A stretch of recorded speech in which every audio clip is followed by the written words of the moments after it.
वृंदावनेश्वरी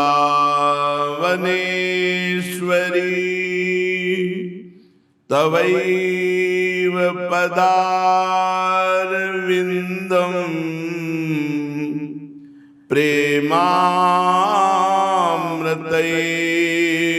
प्रेमामृतैकमकरंद रसौघ पूर्णम हृदयर्पितं मधुपते स्मरतापमुग्रं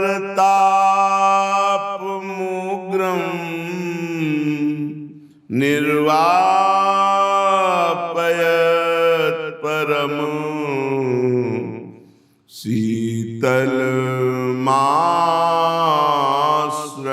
शीतलमाश्रयामि परम शीतल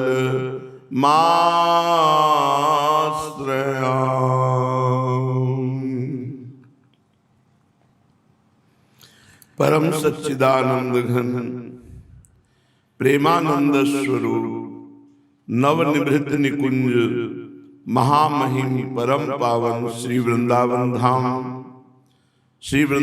धाम के लाडले युगल सरकार प्राणाराध्य प्राण प्रिय श्री प्रिया प्रीतम जू समस्त सहचरी वृंद खग मृग पशु पंछी तरुलता यमुना रस रानी रजरानी समस्त ब्रजवासी परिकर के चरणों में कोटिशः प्रणाम कोटिशः नमन नमस्कार।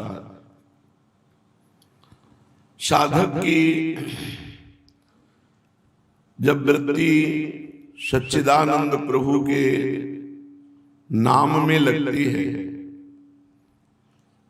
तो उसका मन एकांत की तरफ भागने लगता है। पहले तो बहिर्मुख साधक होता है तो बाहरी एकांत चाहता है।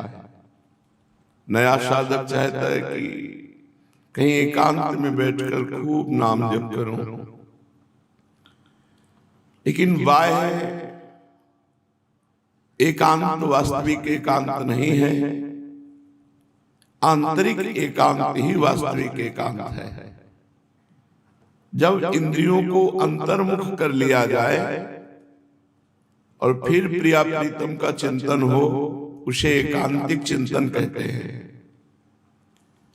अगर आप बाहर कहीं एकांत बैठे हैं जहां कोई शोरगुल नहीं है, व्यक्तियों का आना जाना भी नहीं है, पर आपकी वृत्ति आंतरिक एकांतिक स्थान में प्रवेश करना नहीं जानती, तो वहां भी आप बाहरी ही प्रपंच में घूमेंगे, वृत्तियों के द्वारा परमात्मा चिंतन नहीं कर पाएंगे।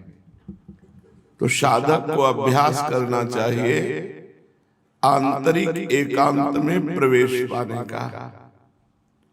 अपनी इंद्रियों को अंतर्मुख करके मन के द्वारा प्रभु का चिंतन करना, ये एकांतिक चिंतन है।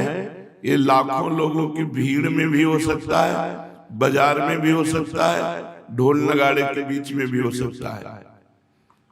इस एकांतिक का परिचय जरूर चाहिए। अपनी इंद्रियों को अंतर्मुख करना आना चाहिए साधक को। अगर वो बहिर्मुख वृत्ति से ही घूमता रहेगा तो बात नहीं बनेगी।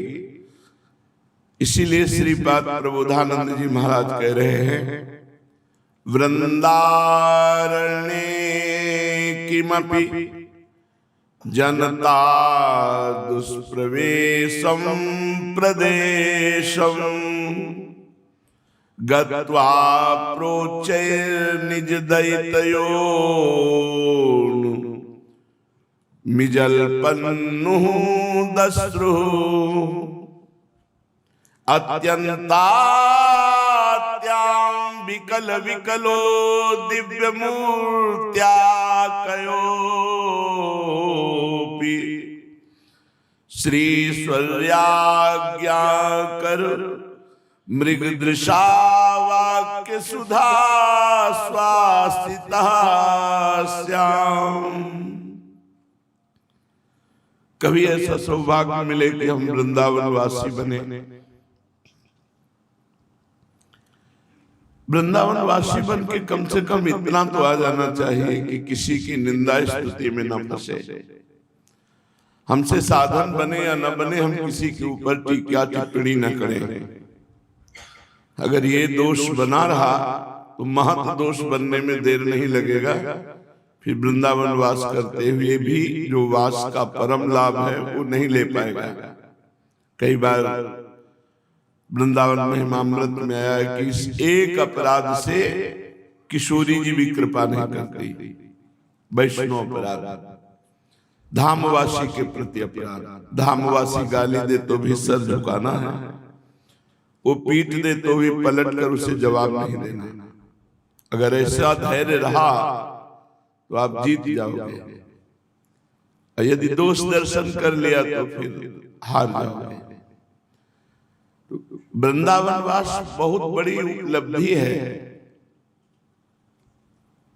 कल्पतरु है वृंदावन, जो चाहोगे वो प्राप्त हो जाएगा।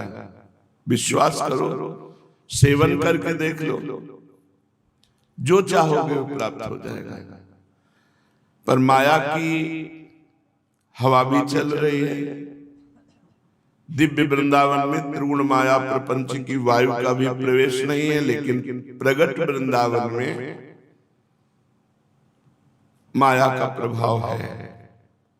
यहाँ स्त्री दिखाई दे रही, पुरुष दिखाई दे रहा, यहाँ गुण दिखाई दे रहे, दोष दिखाई दे रहा, और इसी में दिव्य वृंदावन है। नयन अछत दिखत नहीं, यह माया कर रूप। जब तक हृदय के नेत्र नहीं खुलते तब तक वृंदावन की महिमा और शोभा को नहीं जाना जा सकता। इन नेत्रों से केवल मायाकृत रचना देखी जा सकती है। इसलिए बचाना है अपने आप को किसी के गुण दोष से। हमें प्रभावित नहीं होना, गुणों से प्रभावित होकर स्तुति नहीं करनी और दोषों से प्रभावित होकर निंदा नहीं करनी। ऐसे वृंदावन वास करो, और ऐसे वृंदावन वास करते हुए जनता दुष्प्रवेशम प्रदेशम, ऐसे स्थान की खोज करे जहां जनता का प्रवेश नहीं है। कहां? बोले भाग करो, कहीं भाग के जाओ। भूताकाश में भाग सकते हो, चिदाकाश में। चिदाकाश चित्त में तुम्हारा बसा हुआ एक संसार है जो स्वप्न में प्रकाशित होता है, जो कल्पना में प्रकाशित होता है। उससे कहां भागोगे? तो बोले जनता दुष्प्रवेशम प्रदेशम कहां है? हृदय। ये एक ऐसा स्थान जहां जनता का प्रवेश नहीं है। आप अपनी वासनाओं को मिटा दीजिए और निर्वासनिक हृदय में बैठ करके गत्वा प्रोचेर निज दैत, दैत माने प्राण प्रीतम, अपने निज प्रीतम योन मिजल्पनु दस्रु, उच्चारण करते हुए उनका नाम आंसू बहाओ। एकदम एकांत अंदर हो गए, अब किसी अन्य का प्रवेश नहीं। हे हरि, हे हरि, हे प्रियाजू, हे प्रियाजू, ऐसे अंदर से पुकारते हुए अश्रु प्रवाह कर रहा है। हरिराम व्यास जी एक पद में गा रहे हैं, हरि हरि बोल, हरि बोल प्यारी रसना, हरि हरि बोल, हरि बोल प्यारी रसना, हरि बोले बिनु नर कहीं बसना, हरि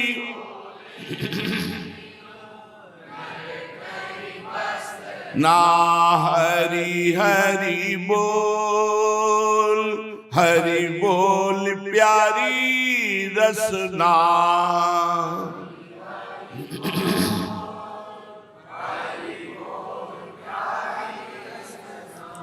हरि हरि हरि मेरे आधार,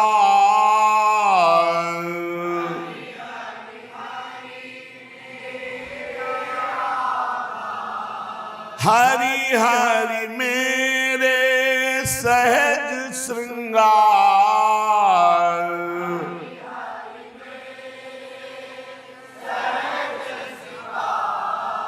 हरि हरि सकल सुखनि को सार।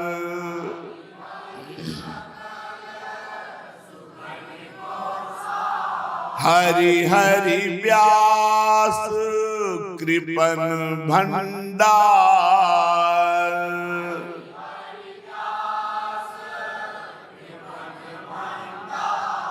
हरि हरि बोल प्यारी रसना।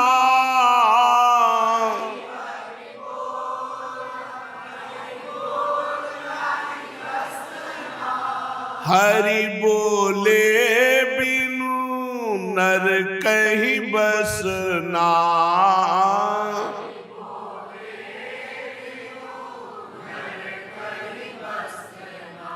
हरि बोल हरि बोल हरि बोल हरि बोल।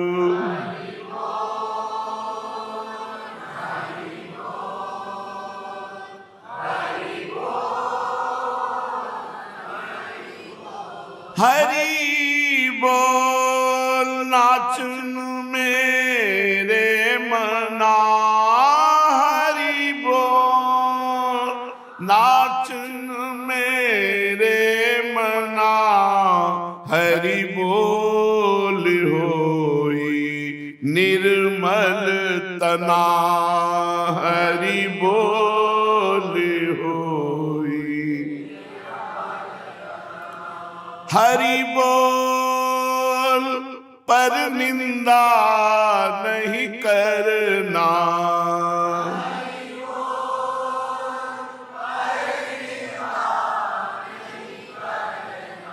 हरि बोल राधा चरण सरना।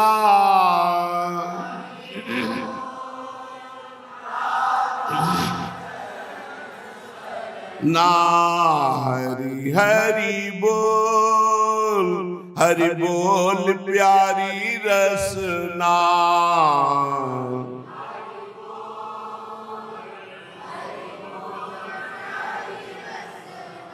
हरि बोल हरि बोल हरि बोल हरि बोल।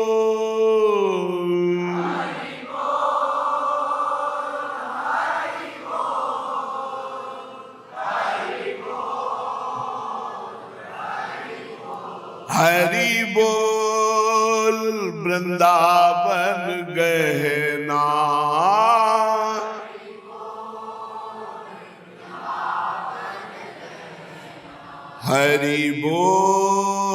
हरि बोल सब कुछ सहना।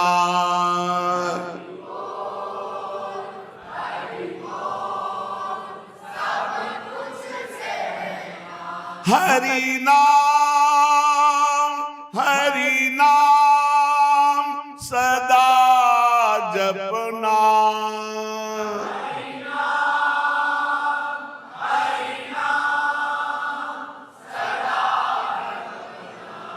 हरि बिनु व्यास न को अपना।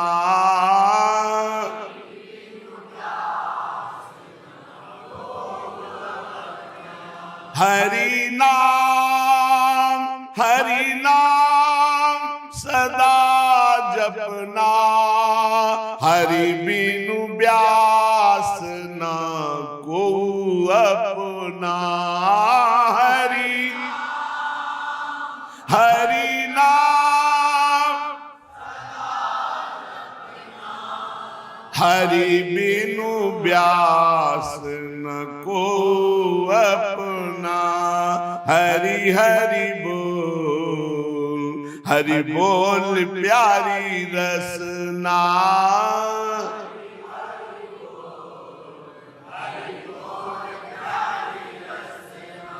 हरि बोले बिनु नर कहीं बसना,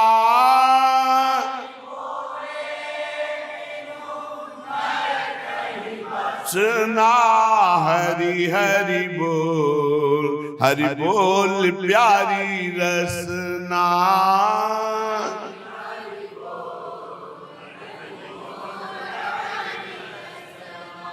एकांत स्थान में बैठ करके ताली बजाते हुए अकेले अंदर की वृत्ति से पूर्ण तन्मय होकर जब नाम कीर्तन किया जाता है तो भगवान का प्रादुर्भाव हो जाता है।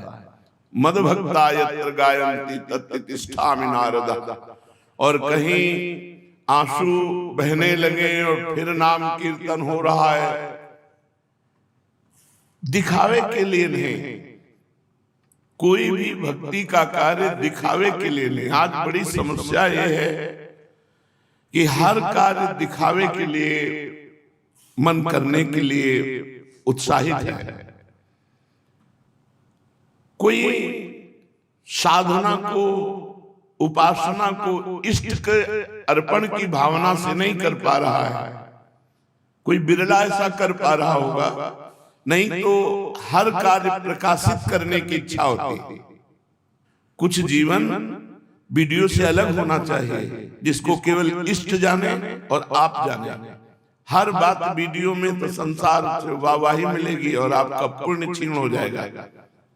ये जरूर डालना चाहिए जिससे लोगों को समझ में आवे कि हर बात केवल वीडियो के लिए ही नहीं है कि आप थोड़ा सा कोई भजन साधन कुछ भी करें वो सब वीडियो पे प्रकाशित हो जाए, मतलब लोगों में छपने लगे, तो उपासना छिपाने वाली कहाँ रह गई। अनुप्रवचन है, सत्संग है, प्रश्न उत्तर है, ये तो सार्वजनिक कल्याण के लिए ही है। लेकिन साधना जो है, आराधना जो है, उपासना जो है, वो अपने लिए है, वो अपने इष्ट से प्रीति प्राप्त करने के लिए है। यदि आप हर बात छपाएंगे ही, कुछ छिपाएंगे नहीं, तो आपके पास रह क्या जाएगा। ये हम इसलिए निवेदन करते हैं कि आप लोग जो भी जिनके कानों में पड़े, कुछ तो छिपाने की कोशिश कीजिए। सब छपाने के लिए नहीं होता कि आप उपवास कर रहे तो छप रहा है, आप ठाकुर जी का स्नान करा रहे तो छप रहा है, आप कोई साधन कर रहे हैं, कोई सेवा कर रहे हैं, वो भी प्रकाशित कर रहे हैं। जो चीज प्रकाशित हो जाती है उसका पुण्य छीन हो जाता है, जो गुप्त रहती है वो बढ़ता है। और कहीं अपने मुख से अपनी कष्ट भरी तपस्या को प्रकाशित कर दिया तब तो और ही शुक्र नष्ट हो गए। बड़े बड़े महापुरुषों ने कहा है, यदि संत दर्शन के लिए अभिमान का मान का त्याग करके चला जाए तो एक एक पग कोटिन यज्ञ समान। एक एक पग के लिए लिखा हुआ है कि कोटिन यज्ञ समान। संत दर्श को चालिए तज माया अभिमान, ज्यों ज्यों पग आगे बढ़े कोटिन यज्ञ समान। पर कब? तज माया अभिमान। अपना प्रशंसा, अपना गुण गाना ठीक नहीं है। कोई धर्म कार्य करे तो उसे गुप्त रखने की चेष्टा करे, जिससे उसके पुण्य बने, परलोक बने, अगला जन्म सुधरे। तो जनता दुष्प्रवेशम प्रदेशम, ऐसे एकांत स्थान में बैठ करके हरि नाम, प्रियाजू का राधा नाम उच्चारण करते हुए अश्रु प्रवाह करे। अत्यंतात्यां विकल विकलो दिव्य मूर्त्या कयापि। उच्च स्वर से भगवान नाम पुकारते हुए अत्यंत विकल हो करके श्री स्वर्ज्ञा कर मृग दृशा वाक्य सुधा श्वासिता श्याम। यहाँ की ईश्वरी है श्री राधा किशोरी, दिव्य मृग नयनी प्रियाजू। उनकी मैं दासी बन जाऊं ऐसी आकांक्षा करके एकांत में जो इस मार्ग के पथिक की यात्रा होती है वो श्री कृष्णा शरणम से प्रारंभ होती है और राधा खेल कुंज में पूर्ण हो जाती है। इस मार्ग के पथिक की यात्रा श्री कृष्णा शरणम से प्रारंभ होती है, क्योंकि लाल रंगीलो गाइए ताते प्रीति रंगीली पाइए, इसलिए हरि बोल। हरि से प्रारंभ होती है और राधा में पूर्ण होती है। श्री कृष्णा शरणम से प्रारंभ होती है और राधा केली कुंज में पूर्ण हो जाती है। राधा केली कुंज पूर्ण विश्राम स्थली है, ये संपूर्ण वृंदावन राधा केली कुंज है। तो कह रहे हैं यहाँ की ईश्वरी है श्री राधा, और दिव्य मृगनयनी सी किशोरी जी मुझे अपनी दासी समझकर आज्ञा करें, मैं ऐसे दासी सहचरी स्वरूप को पाऊं कि स्वामिनी जी आज्ञा करें श्वासिता अपने शासन में लेकर, तू ऐसा कर, ऐसा कैसे कर दिया, मुझे शासन में डांटे। श्री स्वामिनी जी शासन करें हम पर, ए सखी तू यहां भूल करे, तुझे ऐसे करना है। या श्री लाडली जी से हम विनोद करें, फिर लाडली जी जैसे कदम का पुष्प लेकर के ताड़न करके ऐसे श्वासिता वो हमें अपने शासन में ले, अपनी सेवा में ले, क्योंकि ये सेवा स्वयं श्याम सुंदर भी याचना करते हैं, चाहते हैं। लब्धा दास्यम तदत कृपणा मोहना स्वादितेन, ये जो राधा दास्य है इसका सही आस्वादन तो मोहन लेते हैं, और जो मोहन है वो जब कृपा करते हैं तब राधा दास से प्राप्त होता है। पक्की बात समझ लो, अगर लालजू कृपा न करे तो कोई अपने मुख से राधा नाम भी नहीं बोल सकता, क्योंकि ये राधा नाम और राधा रूप ये लालजू के हृदय की धरोहर है। जब लालजू कृपा करते हैं, हरि कृपा करते हैं, श्री कृष्ण कृपा करते हैं, तब राधा नाम राधा प्रीति उत्पन्न होती है। एतत् कारुण्य पुंजम कति दिन कलित स्वाश्रय प्रौढ़ राधा कृष्णांघ्रि द्वंद गूढ़ प्रणय भवन साभ्यंजितो दार दृष्टम श्रीमद वृंदावनम में निज परम चमत्कारी रूपेण सांद्रा नंदौघस्यन्निव प्रोच्छलित मधुरिमयी कारणवेना विरास्तां। करुणा में वृंदावन, करुणा में लाडली जू, करुणा करके अब हमारे जीवन का जो समय बचा है उसे वृंदावन वास में पूरा कर दे।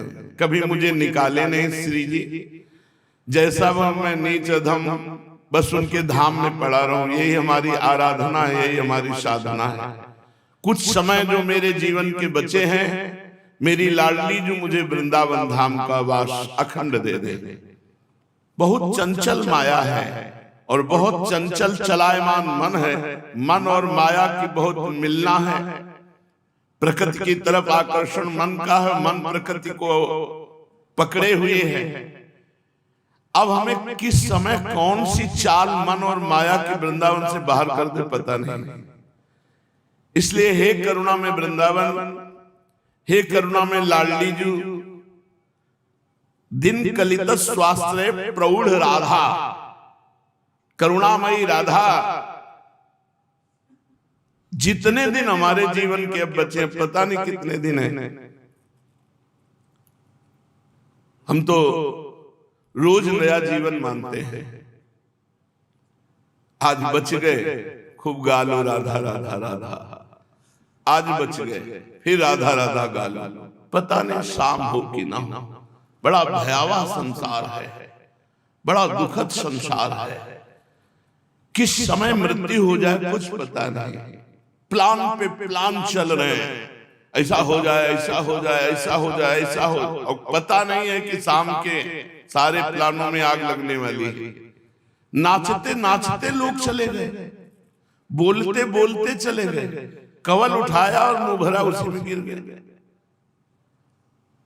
मृत्यु का कोई ठिकाना नहीं। इसलिए हे लाडली, मैं आपसे आयु नहीं मांग रहा, जितना मेरा जीवन है वो आपके धाम में, वो समय वृंदावन में व्यतीत हो। सच्ची मानिए, वृंदावन में वसना मात्र भजन है। जैसे बार कोई बहुत बड़ा भजनानंदी और एक वृंदावन में केवल पड़ा रहता है, उसकी समानता भजनानंदी नहीं कर सकता। और देश के बसत ही अधिक भजन जो होए, यही सम तो पूजत रहे, वृंदावन रहे सोए। इसके दो अर्थ हैं, एक वृंदावन वास कर रहा है और एक बाहर बहुत भजनानंदी, उसकी समानता नहीं कर सकता वृंदावन वास की। और सोए का तात्पर्य अगर नींद से ले लेते हैं जो एक वृंदावन में पड़ा सोता रहता है, एक बार बार भजन करता है, तो दोनों की अगर फल वृत्ति में देखा जाएगा तो वृंदावन वास वाला सर्वश्रेष्ठ पाया जाएगा। कि इसलिए मेरे जीवन की जितनी श्वासें बची हैं मुझे वृंदावन वास मिले, और उदार युगल सरकार ऐसी कृपा कर दो कि आपके चरणों के निगूढ़ स्नेह से अभिषिक्त मेरी मति हो जाए, मेरी बुद्धि में केवल प्रिया प्रीतम बस जाए। जितनी जीवन की आयु है वृंदावन वास हो और प्रिया प्रीतम के सिवा कुछ याद न रहे, ऐसी स्थिति हो जाए। हम तो इन रोगों को बहुत अच्छा मानते हैं। एक भगत जी हैं, उनको कैंसर हो गया, सब छोड़कर वृंदावन वास, अब वो कह रहे हैं मुझे विरक्त भेज दे दो। कितनी कृपा कैंसर की हो गई। अनंत जन्मों के रागों को मिटिया मेट करके भगवान के चरणों का कि अब तो जाना है भाई, सब छोड़ो, अब विरक्त हो जाओ, केवल श्री जी का चिंतन, क्योंकि कभी भी मर सकते हैं, कैंसर है।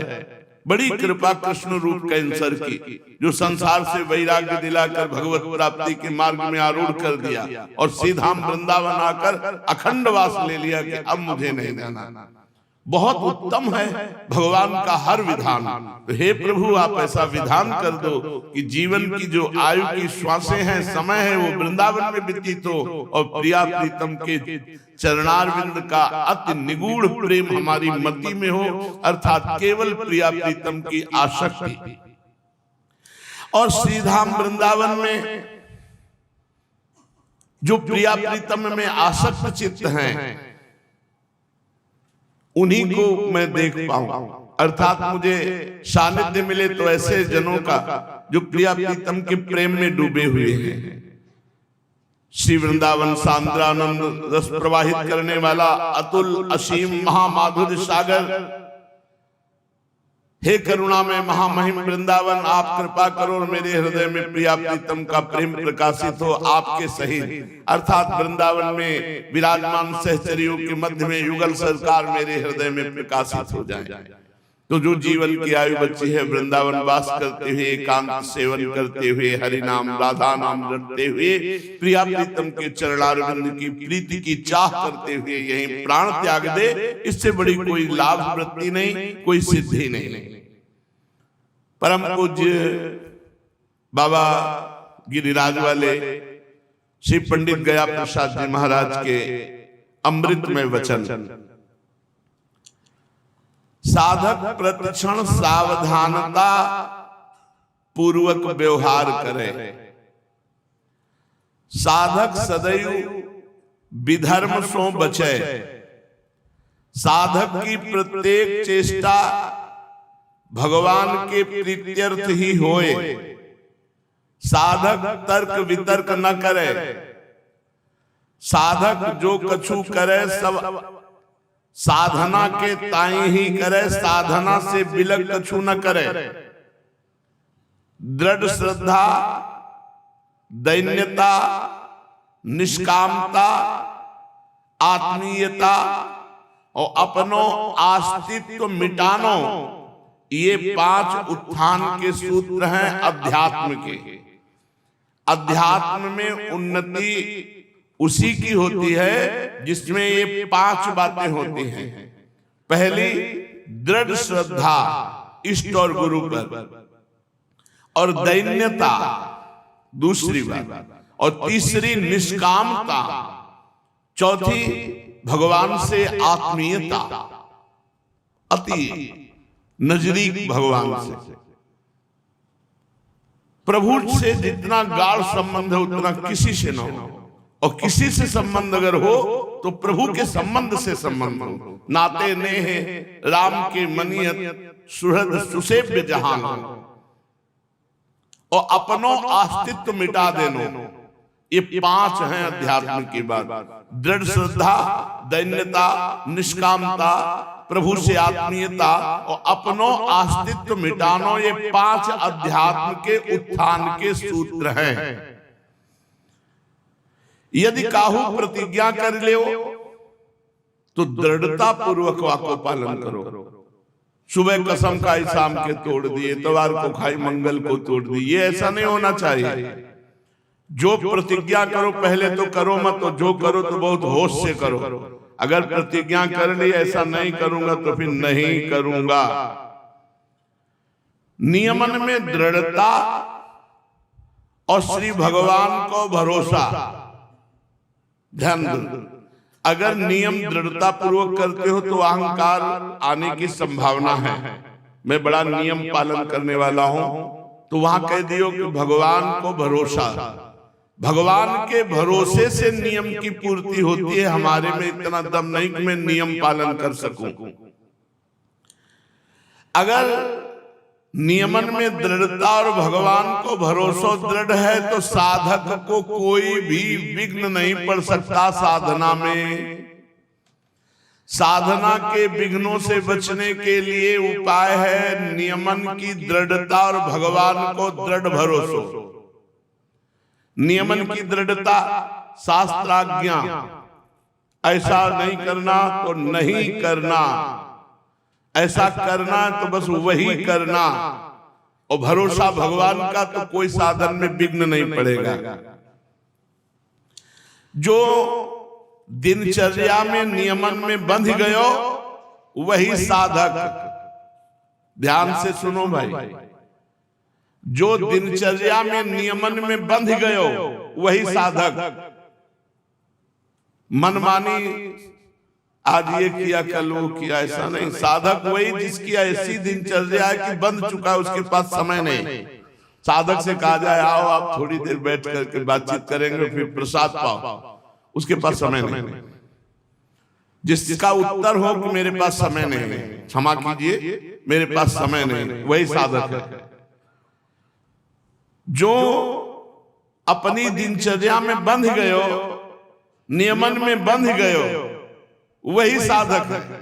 और यही परम कर्तव्य है कि नियमन में बंध जाओ।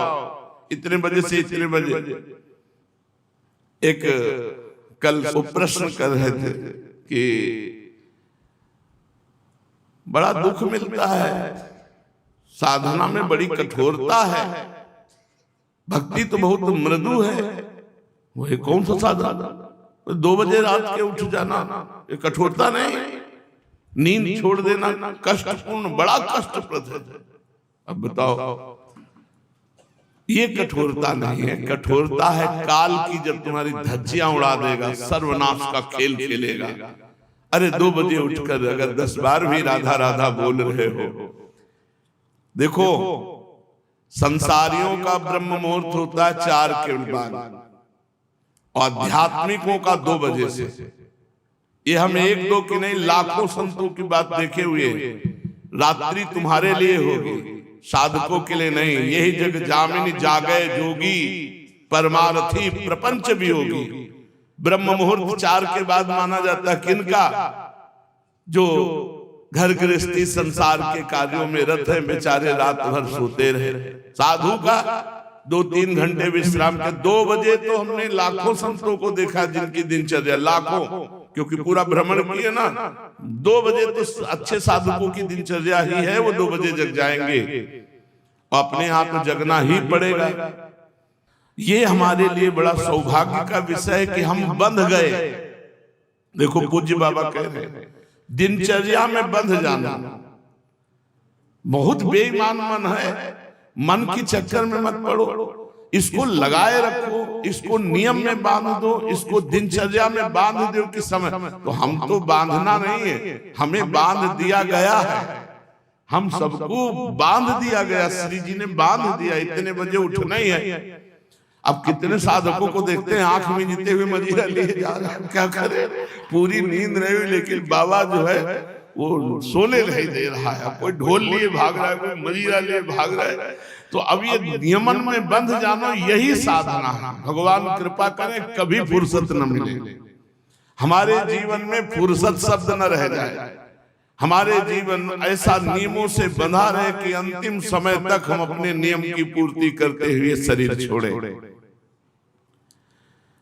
भगवत कृपा राज्य में कहू बात असंभव शब्द नहीं है। ऐसा कैसे हो सकता है? जैसे लोगों को लगता है ऐसा कैसे हो सकता है कि किडनी फेल, डायलिसिस हो रहा है, ऐसा कैसे हो सकता है?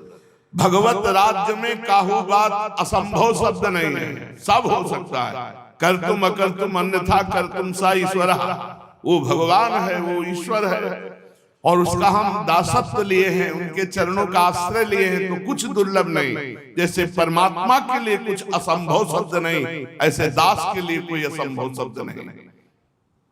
जासु कृपा नहीं कृपा खाती, इतनी भारी महिमा जिनकी है उनकी हम पर कृपा है। अब हमारे लिए क्या संभव है?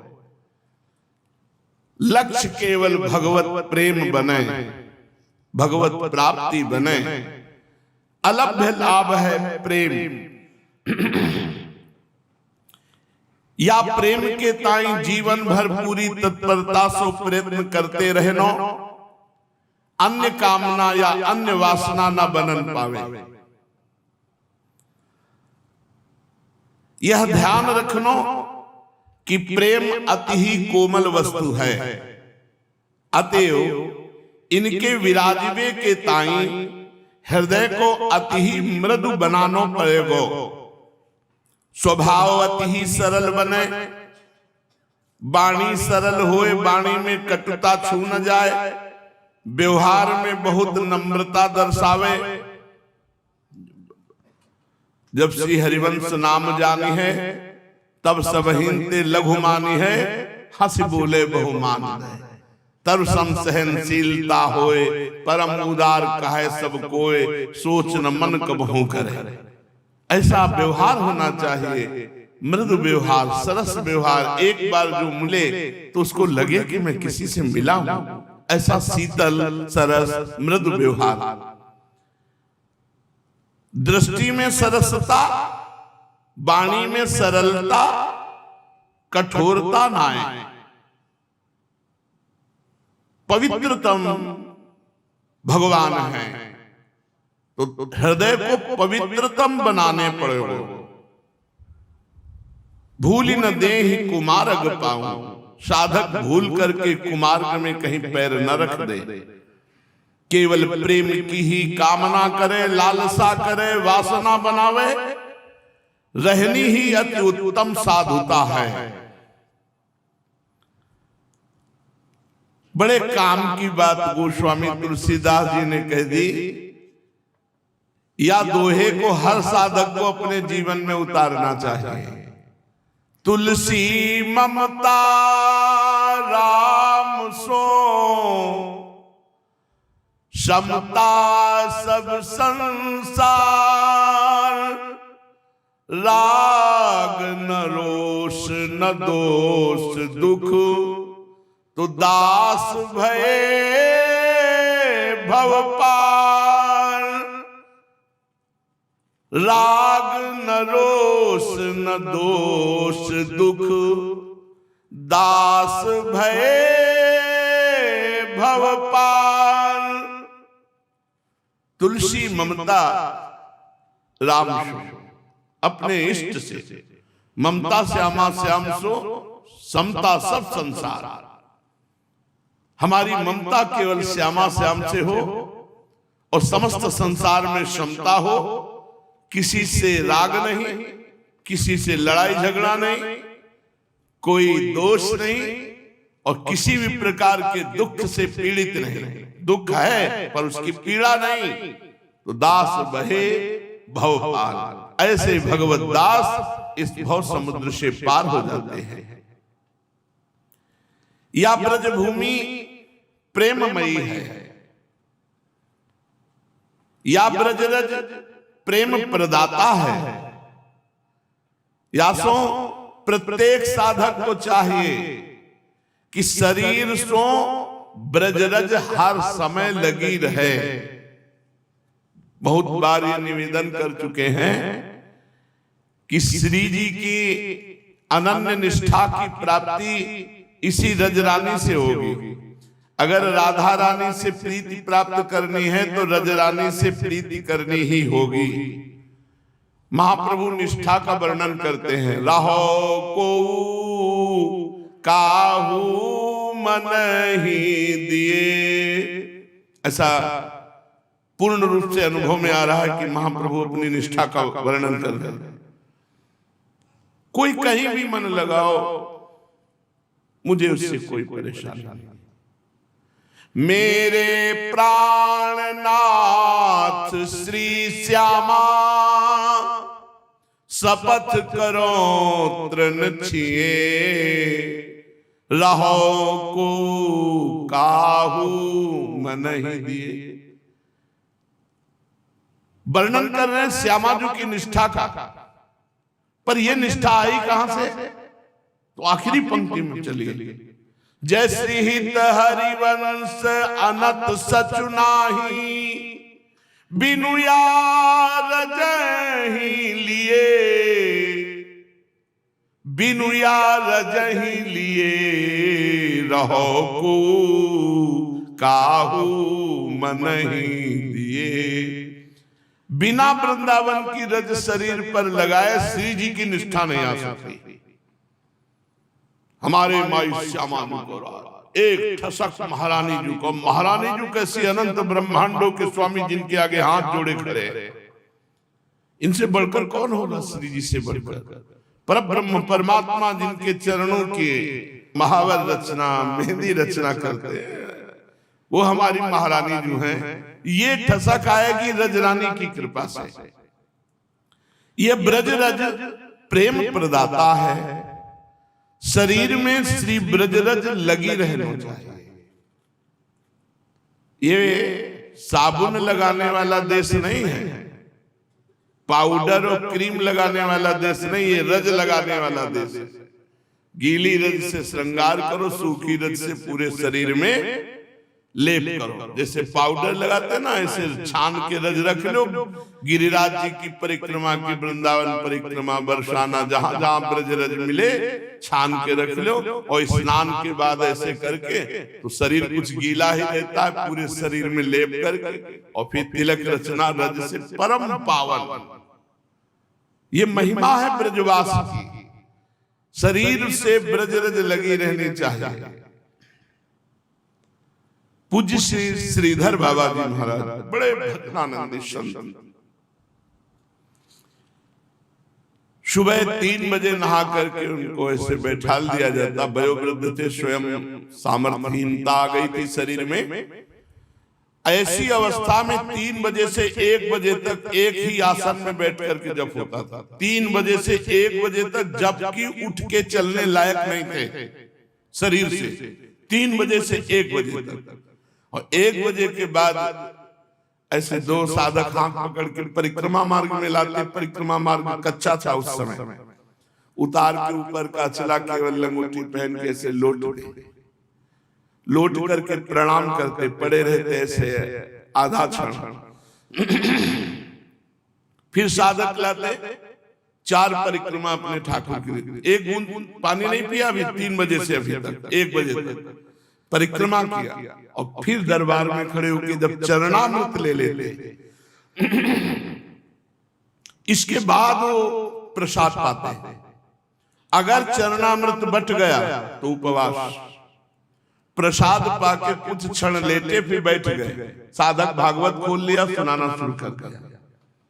भागवत संपन्न हुई और गए अपने आसन में आ गए, फिर जब शुरू हो गया। ऐसे मामा उन्होंने बताया, जब हमारी किडनी खराब हुई तो प्रार्थना की कि अब तो साधन क्या बन पाएगा जब किडनी ही खराब है, ना आसनों पे बैठ पाएंगे ना कोई साधन होगा। का एक बात मेरी मानोगे? आदेश कीजिए। तो उनका वृंदावन की परिक्रमा में लोट लगाओ, रज लगाओ, इसी से भगवत प्राप्ति हो जाएगी। कोई साधन न बने, ब्रज रज वृंदावन की रज लगी तो पूज्य बाबा कह रहे थे इसी से भगवत प्राप्ति हो जाएगी। तो जे रेणु पर मरिबो मंगल आए, ध्रुवदास जी कह रहे हैं, इस रज पर अगर शरीर छूट जाए, बाहर से आया हुआ पुरुष है, तो उसको भगवत प्राप्ति हो जाएगी। अगर रोज रज लगी तो हमें मरने की क्या चिंता, कभी मर जाए। रज लगी हुई है, चले गए श्री जी के पास गए। या शरीर सो ब्रज रज लगी रहना चाहिए, यह निश्चय कर लियो कि भगवत प्राप्ति को परम साधन है ब्रज रज। दुनिया माने ना माने, अपने ब्रजवासी जन तो मान ले जो ब्रजवास कर रहे हैं। परम साधन है भगवत प्राप्ति को ब्रजरज। बिहारी देव जी महाराज ने बहुत सुंदर अपने पदों में लिखा है कि जो ब्रजरज लगाता है उसका रजोगुण नष्ट हो जाता है, रजोगुण नष्ट होकर शुद्ध सात्विक वृत्ति प्रिया प्रीतम से अनुराग। बड़ा महिमा वर्णन की रजरानी की महापुरुषों ने। हितधाम में एक बोर्ड लगाए हुए थे, जो पूर्व में वहां रहते होंगे उनको ध्यान होगा, पूज्य राधा बाबा और कई वाणियों से जो कि जो ब्रजरज का शरीर में लेप करता है उसके सारे पाप नष्ट हो जाते हैं और प्रिया प्रीतम का अनुराग प्रकट हो जाता है। शरीर छूटने के समय यदि ब्रजरज का एक कण भी मुंह में या शरीर में स्पर्श हो जाए तो उससे भगवत प्राप्ति होती है, शरीर छूटने के समय। और हमें पता नहीं कब शरीर छूटेगा, इसलिए सुबह शाम दोनों टाइम रज का अभिषेक करके रहो, शरीर छूटेगा, भगवत प्राप्ति। ब्रजरज से शरीर अभिषिक्त रहे। जब गुरुदेव दीक्षा दे देते हैं तो प्रेम पथ का नया जन्म माना जाता है। अब हम किसी अन्य जाति के नहीं, अब हम प्रिया प्रीतम के हैं, तो हम सब भगवत गोत्र हैं। जैसे अपने लोग श्री हरिवंश सुगोत्र कुल देव जाति हरिवंश। किस गोत्र के हो? हरिवंश गोत्र।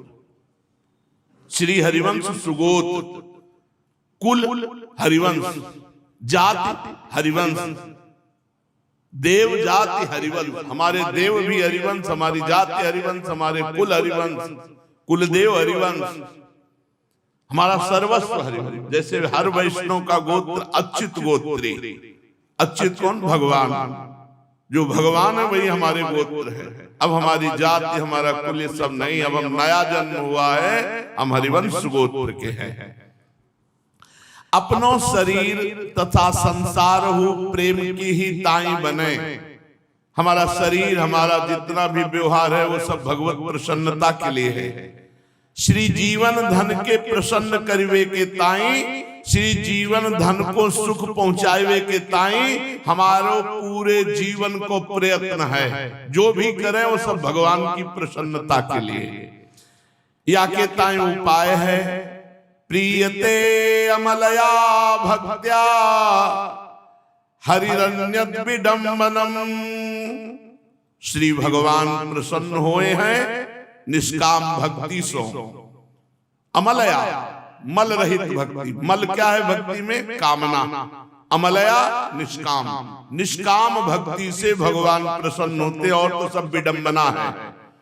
प्रीतये अमलया भक्त्या हरिरन्यत विडंबनम। सब व्यर्थ है, विडंबना है, वास्तविक बात है भगवान की अनन्य भक्ति। तो पूज्य बाबा के वचनन को चिंतन करे, मनन करे और अपनी साधना में अपने जीवन में उतारे। श्रीमद् भागवत महापुराण। भगवान श्री कृष्णचंद्र जी उद्धव जी को उपदेश करते हैं।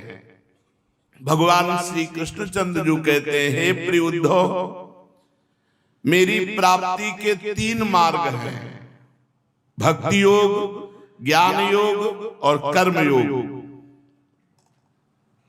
इन तीनों को छोड़कर जो चंचल इंद्रियों के द्वारा क्षुद्र भोग भोगते रहते हैं, वे बार बार जन्म मृत्यु रूप संसार के चक्कर में भटकते रहते हैं। कर्मयोग में ही अष्टांग योग आ जाता है। ज्यादा भटकना नहीं चाहिए इधर उधर।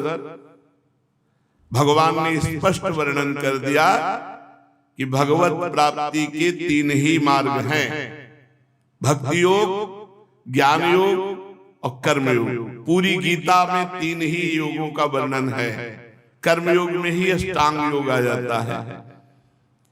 जो इनको छोड़ करके अन्य, तो फिर भटकना ही पड़ता है, वो लक्ष्य की प्राप्ति नहीं कर पाता है। और जो इंद्रियों के भोगों में भटक रहे हैं वो तो भटक ही रहे हैं, लेकिन जो इन मार्गों को छोड़ करके तो फिर वो और भटकाव है, वस्तु की प्राप्ति नहीं। एक 18 वर्ष अन्य साधना करने वाले साधक जब हमसे बोले कि 18 वर्ष से साधना कर रहे हैं, उन्होंने कहा तुम्हें मिला क्या? उनका अभी हमें परसों नरसों स्वप्न आया और आपने बुलाया तो मैं भागा चला आया। यही मुझे मिला कि भगवान ने 18 वर्ष में हमें एक कृपा की कि हमें आपका सानिध्य, तो हमका अब राधा राधा रटो।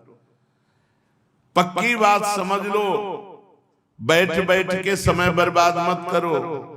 अगर बैठे हो तो नाम में चिंतन लगाओ, रूप में चिंतन लगाओ, भगवान की लीला गुण में चिंतन लगाओ तो धन्य है, नहीं तो प्रपंच का चिंतन होगा। भगवत प्राप्ति के 3 मार्ग हैं, भक्ति योग, ज्ञान योग, कर्म योग।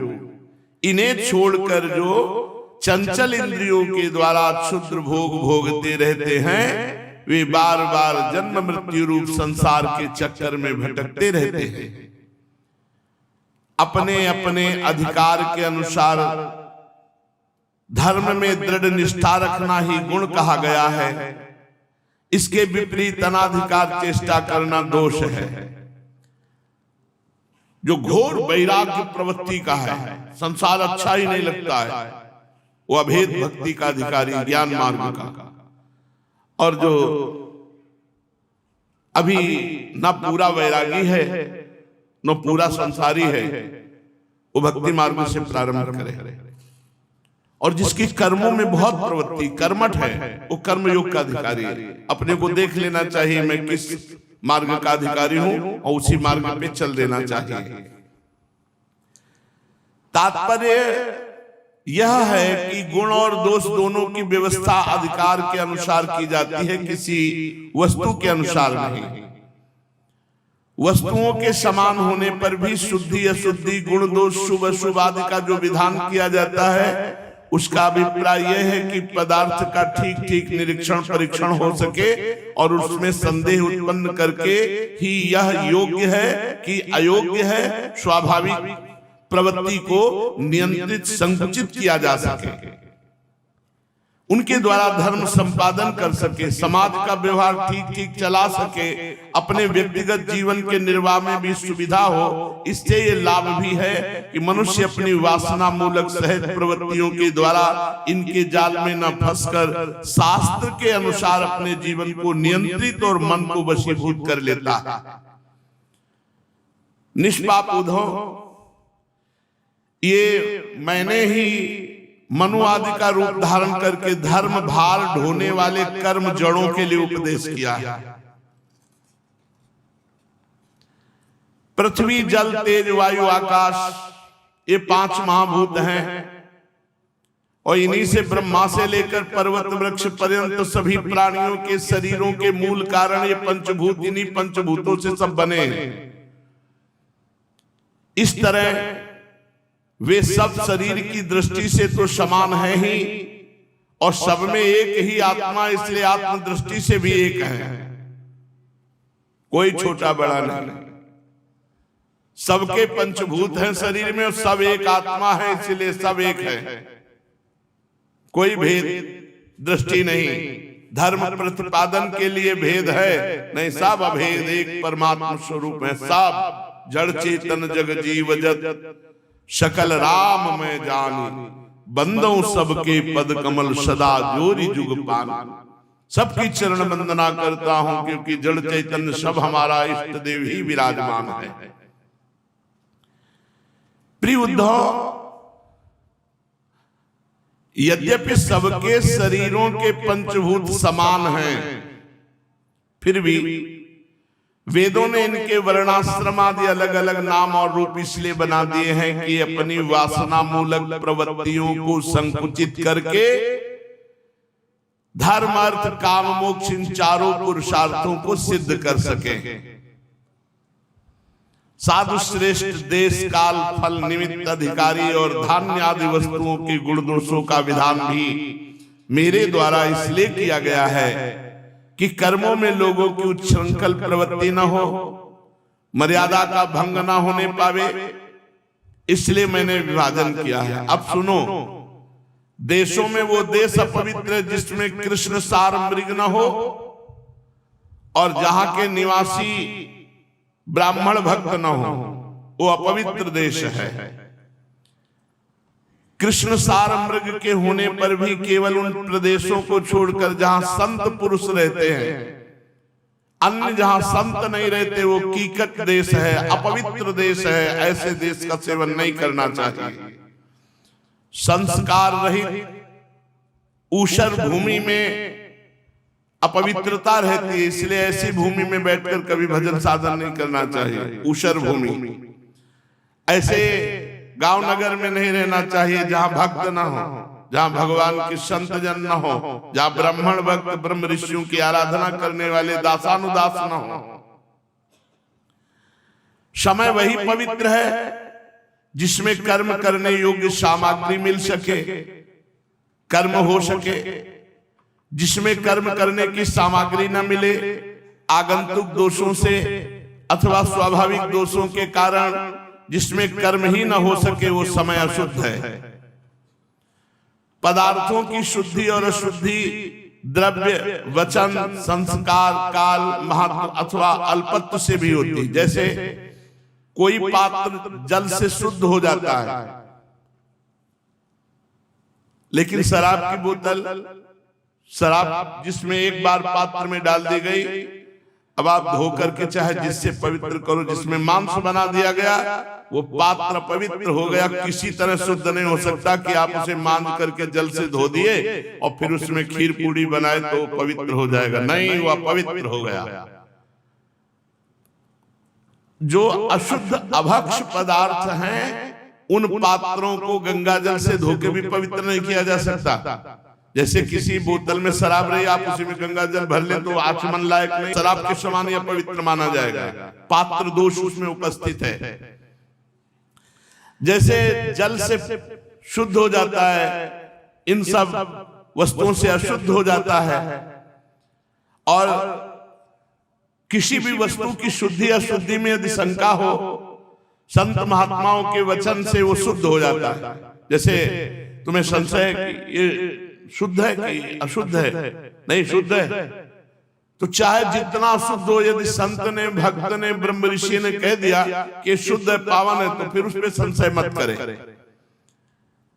जैसे पुष्प है तो उसमें जल छिड़क करके ही चढ़ाना चाहिए, क्योंकि भौरा आदि तो पहले पुष्प ले और जल छिड़के उसमें फिर चढ़ाए, और कभी सूंघे नहीं कि पुष्प लिया, सूंघा, फिर चढ़ाया तो अपराध है, अशुद्ध है। पुष्प लिया, थोड़ा जल छिड़क दिया, फिर प्रभु में चढ़ाया। पुष्प आदि जल छिड़कने से शुद्ध और सूंघने से अशुद्ध माना जाता है। तत्काल पकाया हुआ अन्न शुद्ध और एक रात बीता हुआ अन्न बासी माना जाता है। शाम के बना दिया और सुबह पाया तो बासी माना जाएगा। बासी तमोगुण प्रकट करता है, उसे अशुद्ध अन्न कहते हैं। पर यह बात प्रसाद में नहीं होगी, प्रसाद में नहीं होगी। प्रसाद अगर सुबह भी पाए तो बासी नहीं होगा, प्रसाद प्रसाद होता है। बड़ा सरोवर हो तो उसका जल शुद्ध माना जाएगा। छोटी गड़ैया, गड्ढे, इनका जल अशुद्ध माना जाता है। शक्ति, अशक्ति, बुद्धि और वैभव के अनुसार भी पवित्रता और अपवित्रता की व्यवस्था होती है। उसमें भी स्थान और उपयोग करने वाले की आयु के विचार करते हुए ही अशुद्ध वस्तुओं के व्यवहार का दोष ठीक तरह से आंका जाता है। अब जैसे कोई वृद्ध है, उसे बार बार शौच आ रही, तो स्नान के लिए थोड़ी आदेश है, रज रख लो, हाथ धो लिया और सूखी रज लिया, ऐसे कर लिया, हो गया तुम्हारा स्नान।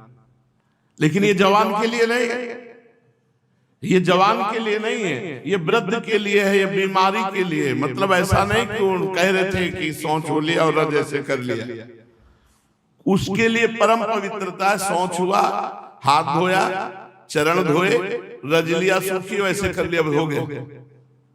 मैं कपड़े से ही परम पवित्र माना जाएगा। लेकिन जवान नहीं, नहाओ, ठंडा ठंडा जल डाल के 3 बार कम से कम स्नान करो। किसी को भी पवित्र रहना ही है जो भगवत मार्ग में चलता है। और पवित्र होना हो तो जैसे कई बार शौच लगती है, तो ऊपर के कपड़े उतने ही जो ऊन आदि के हों सर्दियों में, और उनको भी समेट के ऐसे कम से कम छाती तक, और नीचे फिर जाए शौच हुए, हाथ धोए, पैर धोए, कमर से स्नान कर ले, कपड़ा से पोंछ ले, फिर और कपड़े पहने। अब ये पहने पहने कपड़ा गए शौचालय में शौच करके सब बाहर आए, सब अपवित्र कर दिया। वयोवृद्ध और बीमार के लिए नियम नहीं, उनके लिए अलग नियम। तो आयु के अनुसार या परिस्थिति के अनुसार गुण दोष और पवित्रता पवित्रता का विचार किया जाता है। अनाज, लकड़ी, हाथी दांत, सूत, मधु, नमक, तेल, घी, रस, सोना, पारा आदि तेजस पदार्थ, चाम और घड़ा आदि मिट्टी के बने पदार्थ, ये हवा लगने से शुद्ध हो जाते हैं अपने आप, हवा लगने से। और कुछ ऐसे हैं जो आग में रखने से पवित्र हो जाते हैं, कुछ ऐसे हैं जो मिट्टी से स्पर्श कराने से पवित्र हो जाते हैं, कुछ ऐसे हैं जो जल के स्पर्श कराने से पवित्र होते हैं।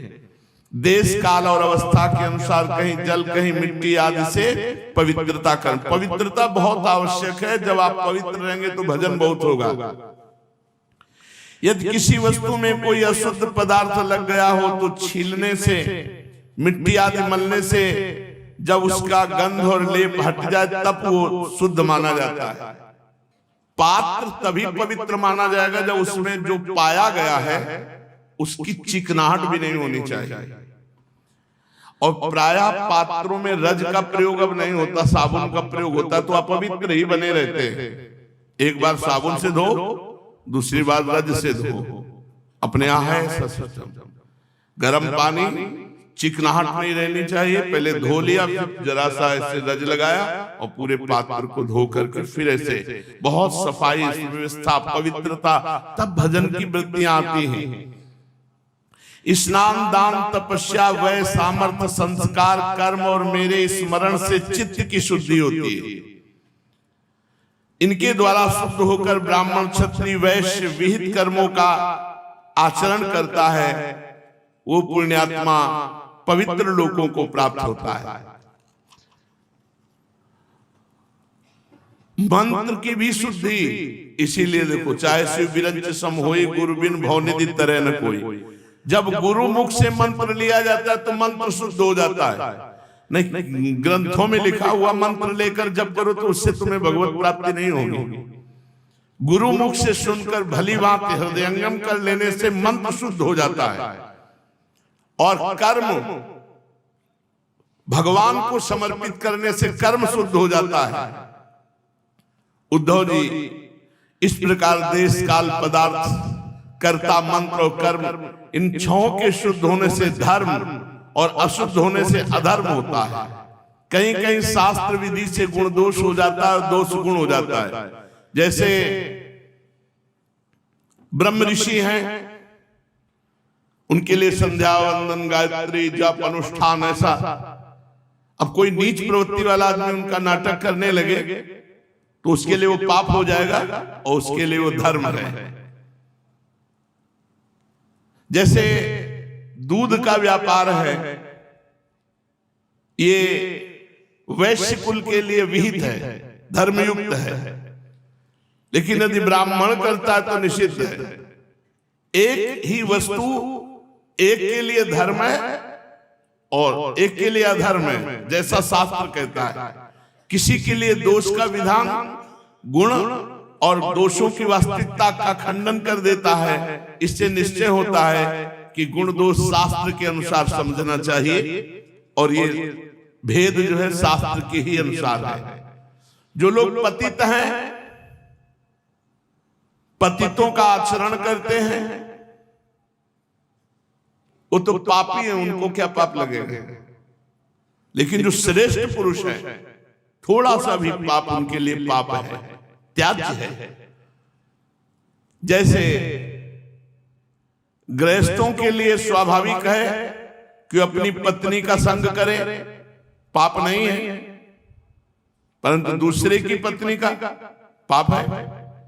और विरक्त सन्यासी के लिए जो दंड धारण की घोर पाप है, उद्धव जी, जो नीचे गिरा हुआ है वो गिरेगा कहां? गिरने का भय तो उनको है जो चल रहे हैं। जो पहले ही पति थे उसका क्या पतन होगा? जिन जिन दोषों और गुणों से मनुष्य का चित्त उपरत होता जाता है, उतने उतने से वो जीवन मुक्त होता जाता है, बंधन मुक्त होता जाता है। मनुष्यों के लिए निवृत्ति रूप धर्म ही परम कल्याण साधन है। यही शोक मोह और भय को मिटाने वाला है। भगवान ने आगे भी बहुत वर्णन किया है, सो कल चर्चा होगी। श्री राधा वल्लभ लाल की जय।